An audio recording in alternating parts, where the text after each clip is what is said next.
in my case, having a go, I would have been very upset with myself, I think, if I hadn't had a go. I mean, maybe I was conditioned by my father. I mean, my father, he used to say he was the donkey in the traces, pulling the cart. He was a retailer, so he worked 7 days a week. And what I saw with my father, that he worked so hard, treated the business as though it was his own, had no ownership. That might have been a psychological thing that I always thought, well, why don't I give it a go? And I, to my dying day, I would regret not having given it a go.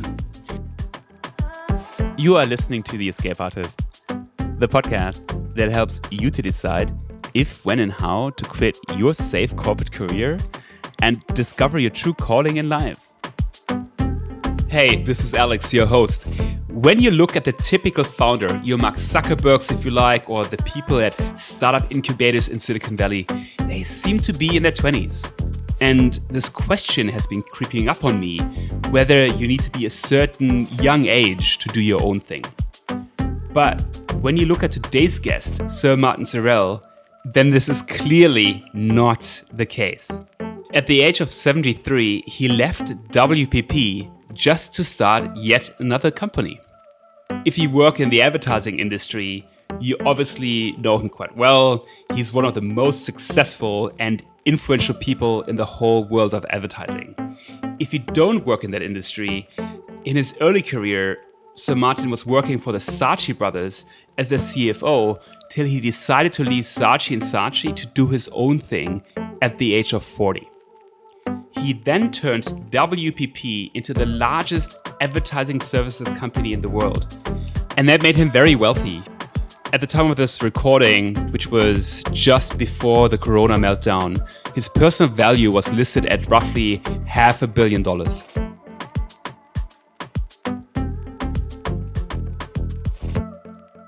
Here we are in San Francisco, beautiful day. I understand why you spend your time here. Well, I used to live in Sydney, so the weather... You like the low spots, clearly. Sydney and San Francisco, favourite cities. Throw in Cape Town and Rio de Janeiro, and you probably have 4 of the best spots of the world. Exactly. And they're all very similar, actually. And I windsurf, and these are actually cities where you can windsurf. Now we get to, well, Cape Town would fit very well, and Rio would fit very well, wouldn't you? Exactly. Right. Now we get to what this is really all about. It's not about work, it's play. I think you're a better interviewer and getting to the essence of people than I am already. Really? We're good. I want to go back to your career. Yeah. You mentioned earlier how you're working for the Saatchi brothers. Yeah. You were very successful. You put their agency globally onto the map. Yeah. At which point did you notice that voice telling you should be doing something on your own or different? My dad said, he basically said to me that, which is what he did. I mean, he happened to stay with the company for the whole of his life, which I think when he died, he probably regretted that he had not branched out on his own. He treated the business as though it was his own. So the guy who owned the business had a tremendous asset, but it never was his own. So from his personal point of view, it wasn't quite as good. And I think, I tried to start something with him actually after he sort of retired from what he was doing. And one of my regrets in life is that didn't work out, which was strange because I had such a deep relationship with him. But his advice was, find an industry you enjoy, find a company in that industry that you like working for, build a reputation. He didn't mean, podcasts with you, but he meant, a reputation where people sort of admired in some way what you'd done. And then if you want to branch out on your own, go and branch on your own. Now, I hit 40. 40 is a dangerous age. Jeremy Bullmore, who I think is still the best writer in the advertising industry, without doubt, used to be chairman of J. Walter Thompson and was a non-executive director of WPP. He used to say that we should flag on everybody's computer 3 months at the time, 3 months before their 40th birthday. Because your 40th birthday, on the assumption that you retire when you're 60, you'd look back for the first 20 years and you look forward to the second 20 years. So 40 is a dangerous age. Maybe now it's more like 40, 45 because people are working longer. All right, I'm 36, so I'm very curious why 40. Well, it's that midpoint. Yeah. It's certainly historically. It might be actually a little bit longer. But I was 40 and my dad had said, build that reputation, and if you want to do something on your own, go out, branch out on your own. So I went with a stockbroker. He and I went out and bought the stake in what was then called Wire and Plastic Products. So we took a risk. I had a bit of money from Saatchi's. I think my stock was worth about £1 million or £2 million at that time. And I went and borrowed £250,000 from the bank, and the rest is history.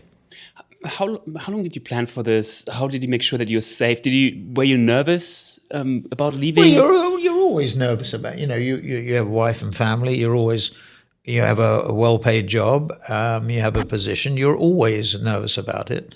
But I think, it's always worth taking the risk. So which advice would you give somebody who's thinking about leaving something safe and then doing their own thing? Well, it depends on what it is. And it's very difficult to give advice because it depends on each individual circumstance.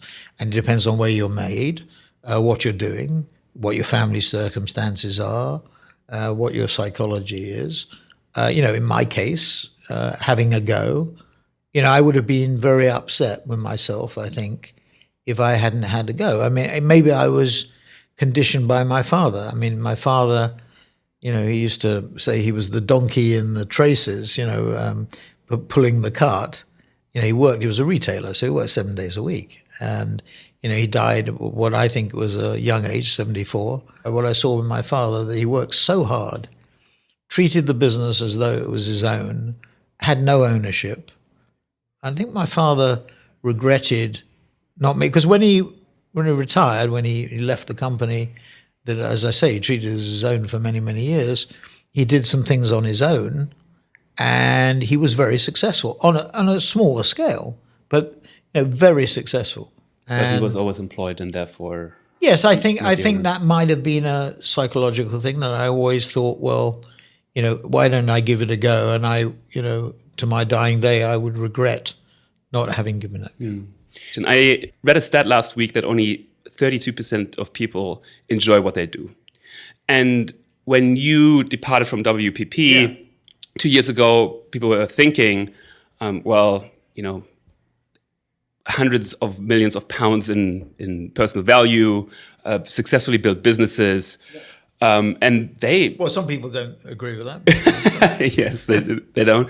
And so a lot of people were surprised when a couple of weeks after you announced that you're doing it all again with S4 Capital.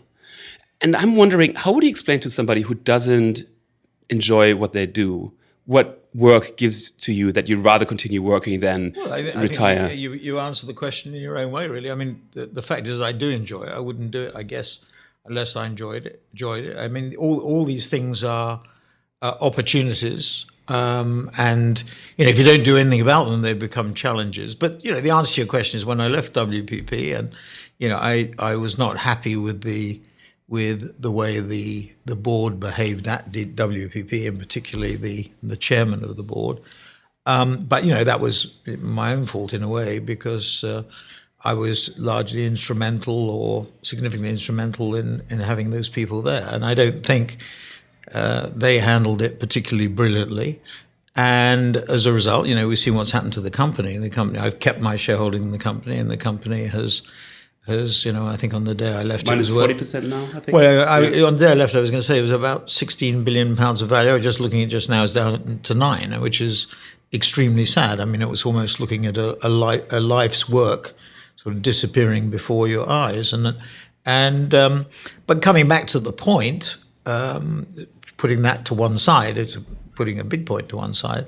The reason that I wanted to continue, because I didn't want to retire and play golf or windsurf or surf or whatever. I didn't want to go to Sydney or Cape Town or Rio or San Francisco and relax. I think people who retire, not everybody, often vegetate.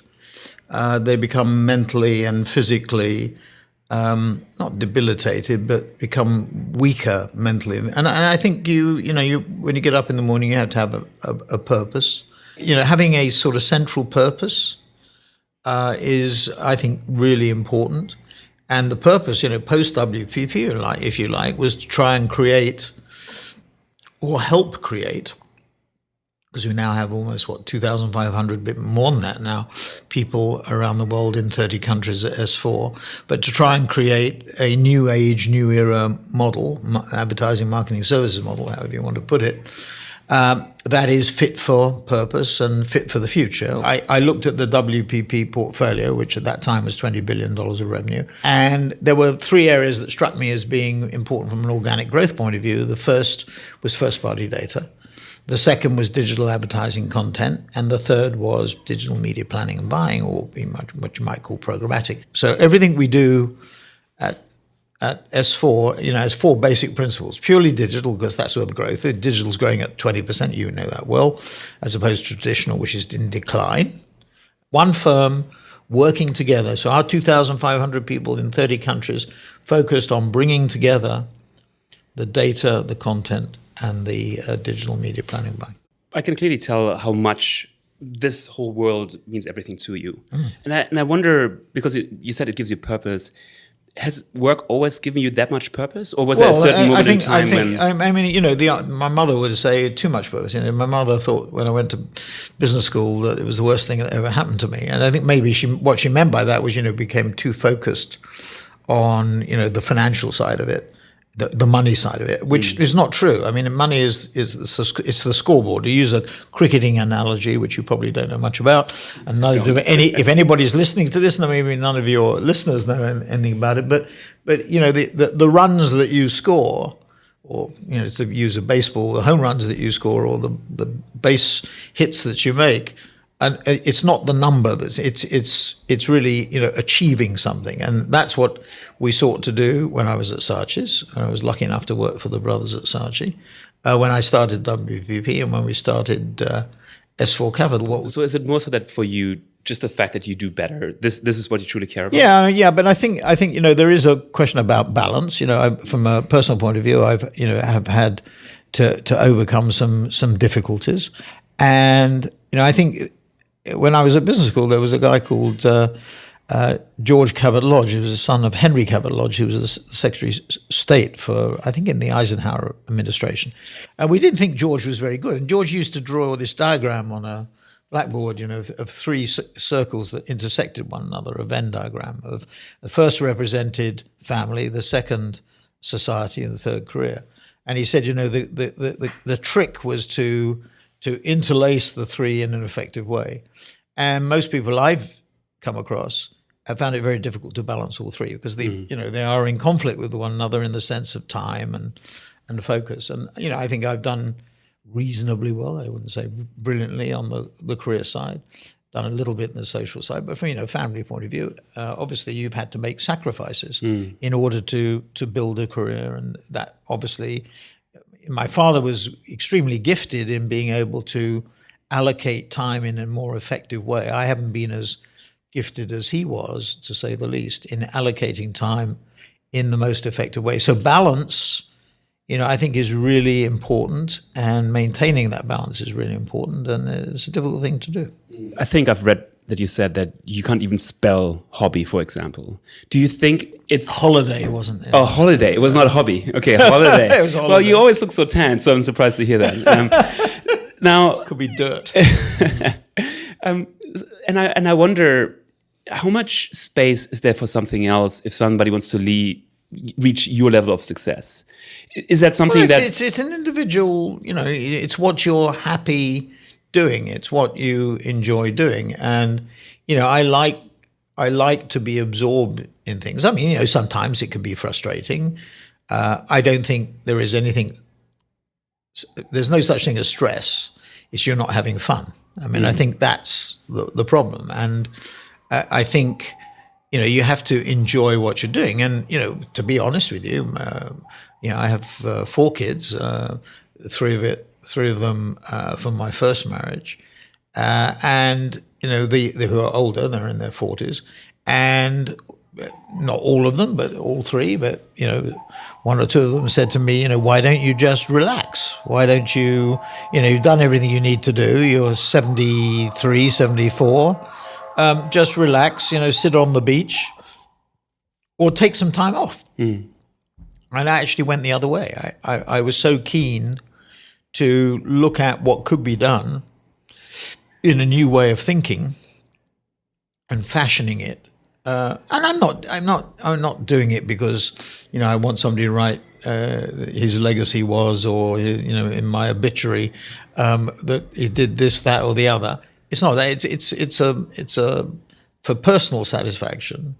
I would like, what I'd like to is in 4 or 5 years' time or 10 years' time, whatever, they look back at S4 and say they understood, not just me, but obviously the people inside the business, understood the changes, the shifts that were taking place in the marketplace, advertising and marketing services, and built a new approach, preempted it. So there's two things really here: building that new age, new era model, and then disintermediating the old. So talking of balance, for example, the media has portrayed you in a certain way, saying, for example, you were so focused on work and not as much on, let's say, your wife or your family. I think but what they forget is that most marriages don't, more than 50% of people get divorced, and they're not as successful. Do you think that that's an adequate reflection? Well, I think ideally, I come back to George Lodge's three circles and say you want to try and organize yourself in such a way that you balance all those three areas out. And I think that's really important. And, there are very few people I've come across who can do that. In other words, be highly successful in all three areas, if you like. It's an illusion. It's not an illusion. No. It's achievable, but you have to be, I think, really exceptional to do that, which I'm not. So I think maintaining the balance is really extremely difficult to do, and you can concentrate on one or two of those circles and the intersection of them, but to do all three is a difficult thing to do. The thing is also, being a little bit more philosophical about it, life has changed. The nature of relationships has changed, and you see a lot of different in the latest generations. You see a different attitude to all the institutions and the institutional relationships that people had, and there is much more fluidity now. You referred to divorce rates, etc. There is much more fluidity in society than there was before. You touched on it earlier. You mentioned that a lot of employees that you have now are about 25 years of age, and you talked about how generations have changed their attitude to work, how long they stay. How do you think about making S4 a place where people want to work, stay? Well, I think it is very different. The structures are much more, much less hierarchical. They're much flatter. They're much more fluid. They're much more flexible. The values, obviously, of the company are extremely important. And, you won't, often now people in our business will not work on certain clients in certain categories. And so you have to listen much more intently. It's much less top-down now. It's much less hierarchical. It's much more fluid. And, you have to listen much more carefully, not to just what consumers want. In a way, you're the people inside the company are your consumers as well. And you have to listen very carefully to what they think. Now, do I think that everybody says these generations are different.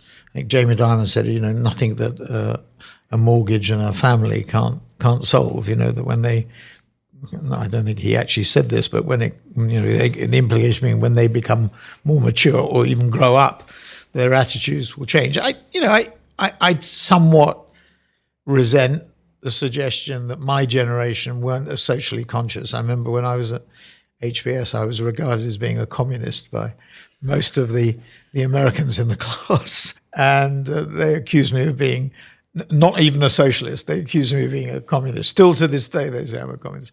Now, I was what I would call in European terms probably centrist or maybe left of center at that time. But, it was a very different environment, very different environment then. And it was very much more autocratic. Today, it's a very different system.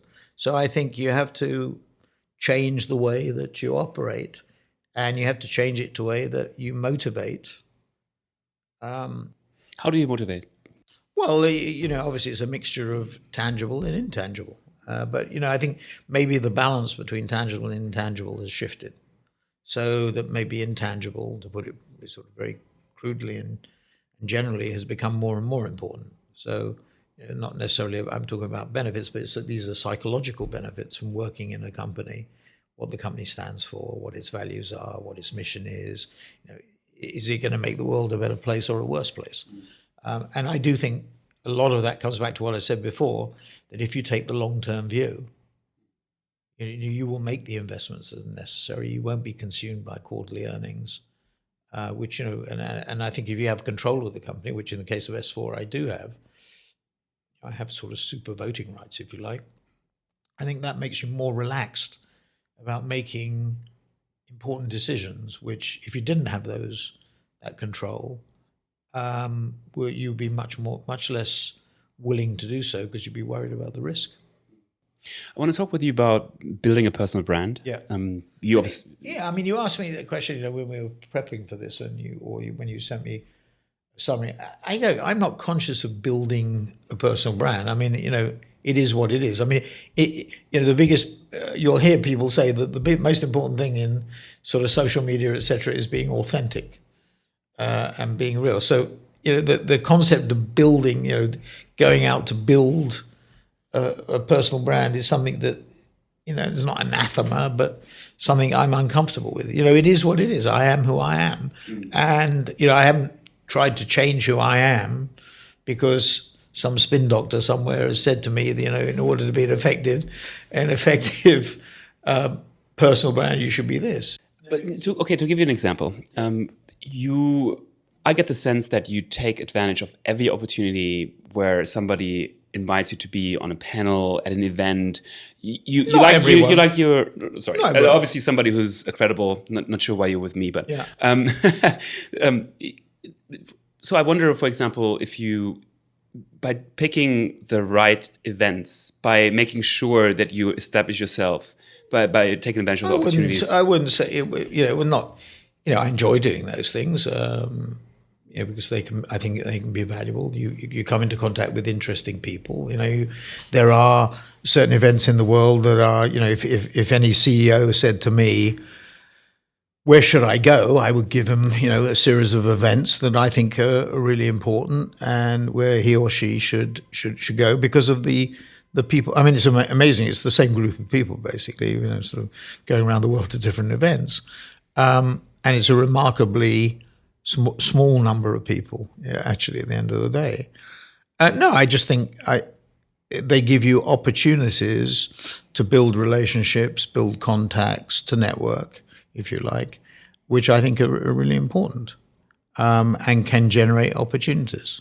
So if you keep your eyes and ears open, to do the Warren Buffett thing and read the newspapers every day, you can link the two, and I think that's important. But it's not about, it's just being sensible. I mean, I was saying to somebody over the weekend, I like to answer my email myself, and I like to have direct contact because I think it's better.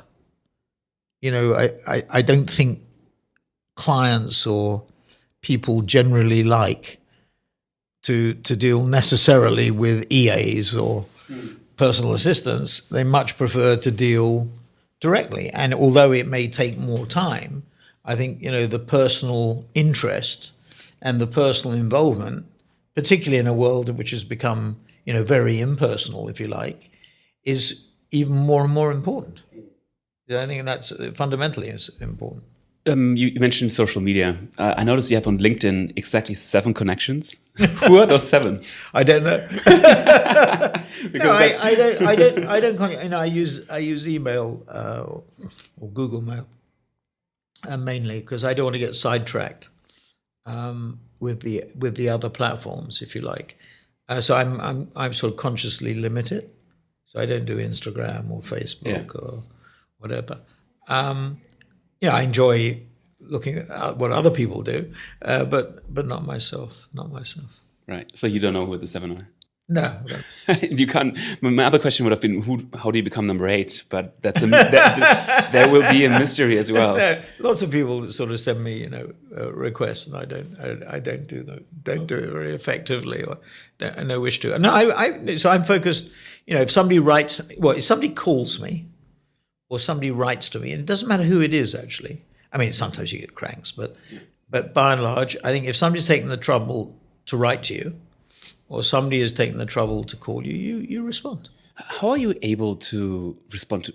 I'd imagine I'm struggling with my emails, and I imagine you receive way more than I do. So how do you manage to do that? I usually get.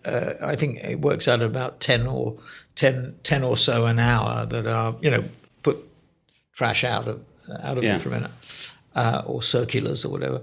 10 an hour. So when I got up this morning, because I arrived in San Francisco late last night, and woke up this morning, there was a fair number, because bidding in the week, things build up over the weekend as well, or people think about sending stuff, for Monday morning.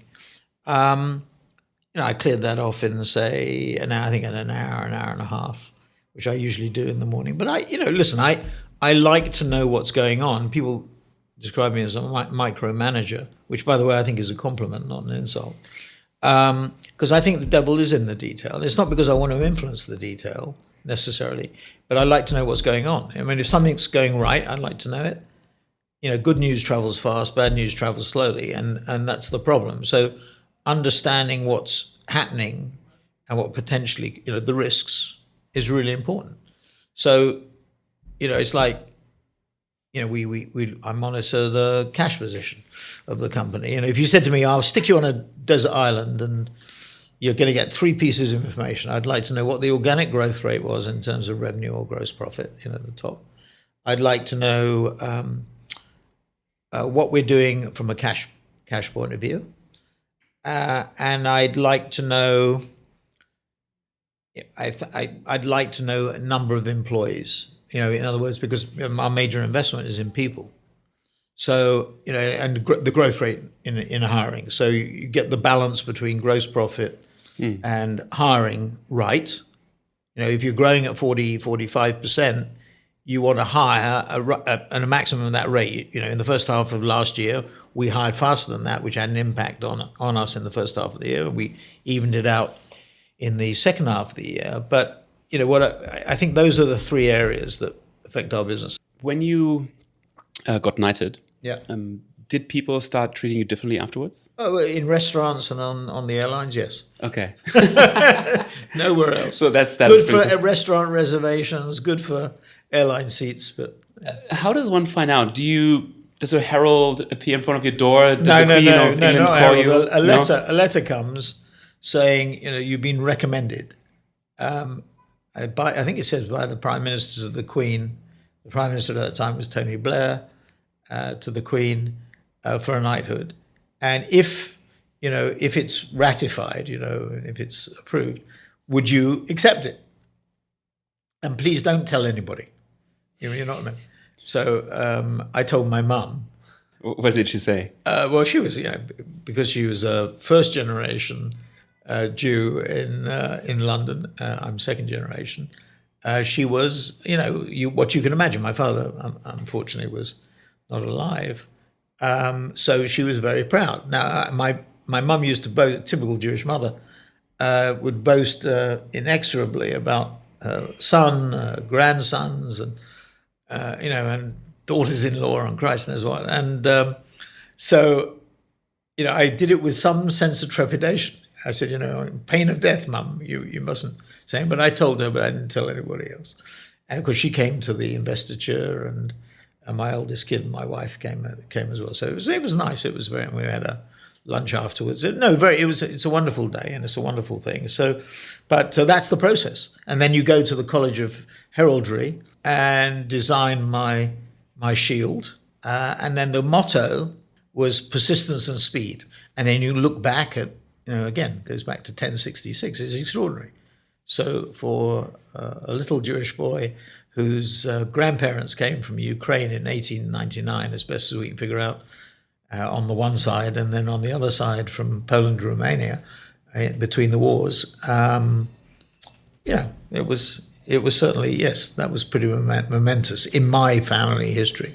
It means a lot to you. That's what he's saying. Well, it means a lot to me, my mother and father in particular, and my mother being amazed and my father being amazed because they had always viewed the times between the wars as being, I don't know whether this was fair or not, whether they're just being had a phobia about it, but of being very anti-Semitic. And so it was remarkable. They thought it was remarkable that a little Jewish boy ends up on the front page of the Times newspaper. You have a career of more than 50 years behind you. Yeah. And if you were to be able to give yourself advice when you're about like 30 in that age, what advice would it be? Well, I think we talked about it. The balance bit is so if one could rework it, which you can't, I would focus on that. I think George Lodge's, it's a very simple analysis, is very potent. It's a potent analysis. That balance issue is really important. How do you think, what would that advice be? Because you said, well, you should have these ambitions, but the question is, how do you do it? I think it's a funny question. I think women actually in our business are better than men because they're better time allocators. I think men waste more time. And the other thing I think is women have better EQs than men. Now, that may be something that your listeners would disagree violently with, but I think it's true from my experience. And so I think, you have to fashion your time. My father was very good at that. Despite the pressures on his time, he could allocate his time. So that's really important. And I think having a better EQ is also important. Why are women better at allocating time? Because they have more pressures on them. Because for the wrong reasons. Because they have an unequal task. They have to do more physically or conventionally. Now that's changing. It's one of the changes that's happened. But it's still, I think, the fact. So I think they are if they are going to build their careers as well, and this is not necessarily a good thing, they have to allocate their time with. I remember Shelley Lazarus, who ran Ogilvy.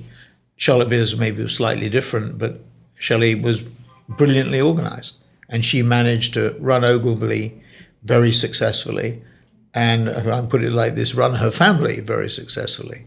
And it's not easy to do. Are you basically alluding to that because, biologically women have a window in which, it's easier to become pregnant or harder because women are aware earlier that they don't have infinite time? No, I don't think it's I don't think, well, I don't know, but I don't think it's that. They just have to organize themselves because, for all the obvious reasons. And of course it's very difficult for them and you have to make it easier for them to come back. If they do give birth, and they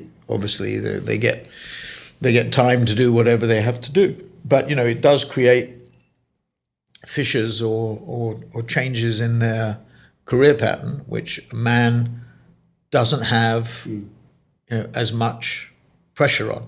And so I think they have to organize themselves much more effectively and efficiently, and I think they do, actually. For my final question, I want to go back to a question that relates to what we spoke about earlier. And what I wonder is, because when you left the Saatchi brothers, it was about being an owner and trying to be an owner. Yeah. How much does the actual industry matter to you? Are you through and through an ad man, or could have been anything in which you built the experience? Well, I have to admit that it could have been anything because my father said to me, remember what my father said, find an industry that you enjoy. Yeah. And I enjoyed it. The Saatchi brothers were wonderful. They would let you do anything, well, within the bounds of the objectives of the company, but they would give you tremendous freedom, tremendous autonomy, as long as you got no public credit for it. That was the key thing. But they were great. They were really great, and I was very fortunate. And I liked the industry because you were only as good as your last ad. So it's a bit like entertainment or sport. If you were talented enough, you made it. And there were no barriers to entry, right? You needed a phone and a room, and you were off to the races. And what was between your ears and you're off to the races. That was so. Again, that could that have been metal bashing? No. It was just it was serendipity in the sense that I met James Gulliver. I worked as a personal financial advisor. I was his gopher, his bag carrier, his turtle, as John Brown would call it at BP. I used to carry his bag, and he had a personal investment in a guy called Kenneth Gill, who was chairman of Garland Compton, and it gone public in a funny shell called the Birmingham Crematorium. Would you believe it was an old crematorium company? And Ken Gill was worried about the creativity around Garland Compton. He met the Saatchi brothers. They were the creative hotshot in the 70s, and they injected their agency into Garland Compton to form Saatchi Garland Compton. And we had the investment. In fact, James sold his shares in Saatchi and Saatchi Garland Compton because the asset value, because he was a retailer, he focused on the asset value, fell as a result of the deal.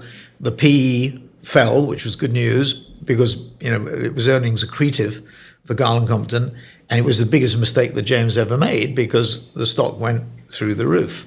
And it was a very bad decision on his part. But through that, Morris was looking for a finance director. The headhunter failed to find a decent person. The headhunter said to Morris, what sort of person do you want? Somebody like Martin. Have you asked Martin? No. Go and ask Martin. Martin said yes. That was it. So it could have been another industry. It probably irritates people who know the industry. Finish on this note. I think the industry is bedeviled by people who look back instead of look forward. For example, I was at a dinner and somebody got up. It doesn't matter. I can't say it was Chatham House rules, but around it. But he got up and said, I remember the time when the advertising was as good as the programs that they were injected into. Complete tosh, right? There is wonderful creativity. That guy was an old guy, not as old as me, but it was looking back, with the rose-tinted spectacles to the days of Don Draper. It's complete nonsense. There is great creativity in the industry. It's just of a different kind. And, I resent the suggestion, that the previous years were better. That's complete nonsense.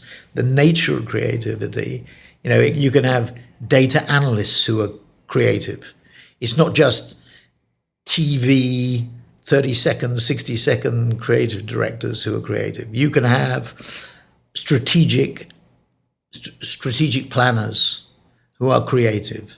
You can have account handlers who are creative. You can even have finance directors who are creative, maybe too creative. But, it's just the definition of creativity has expanded to and these people don't understand it.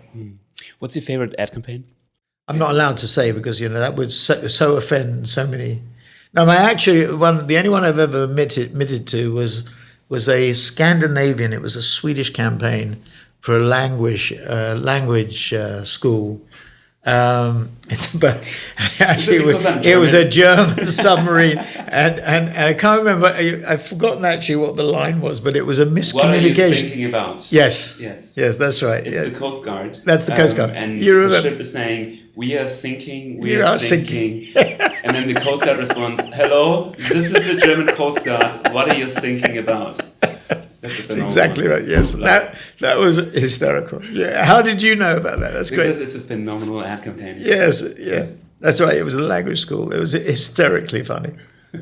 Thank you so much for your time. Love it. Appreciate it. If you can find the ad, we should run it. Yes. Thanks very much. Thank you. Okay.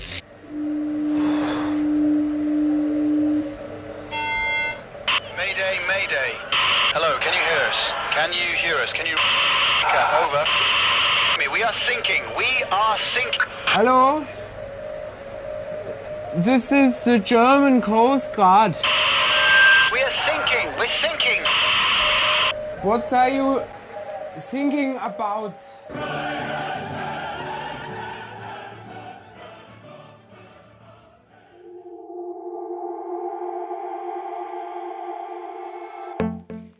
Hello, this is your German podcast host. If you are thinking, I really like this episode, then please tell a friend and subscribe. If you would like to send me feedback or sign up for my newsletter, you can do so on my website escapeartist.fm. To quote another German-speaking person, I'll be back.